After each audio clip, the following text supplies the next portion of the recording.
சேர்ந்த மேலும் 10 மீனவர்களுக்கு 3,5 கோடி ரூபாய் தண்டம் விதித்தது இலங்கை நீதிமன்றம்.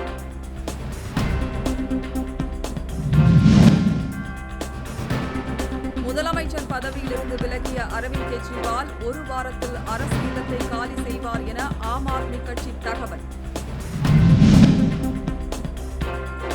புதுச்சேரியில் மின்கட்டண உயர்வுக்கு எதிராக முழு அடைப்பு போராட்டம். பேருந்து கண்ணாடி உடைக்கப்பட்டதில் பெண் ஒருவருக்கு காயம். சிறப்பு படை அமைத்து போதைப் பொருள் ஒழிப்பை தமிழக அரசு தீவிரப்படுத்த வேண்டும் என மருத்துவர் ராமதாஸ் வலியுறுத்தல்.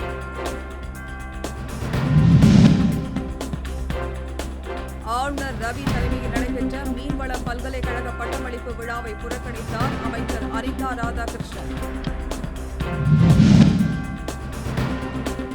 கேரளாவில் நிபா வைரஸ் பரவி வரும் நிலையில் தேனி அருகே இரு மாநில எல்லையில் நலவாழ்வுத்துறையினர் தீவிர கண்காணிப்பு. ராகுல் காந்திக்கு மிரட்டல்கள் வருவதால் அவருக்கான பாதுகாப்பை நடுவண் அரசு உறுதி செய்ய முதலமைச்சர் ஸ்டாலின் வலியுறுத்தல். திருச்சி அருகே சேது விரைவு தொடர்வண்டியில் 3 பெட்டிகள் தானாக கழன்று சென்றது குறித்து அதிகாரிகள் விசாரணை.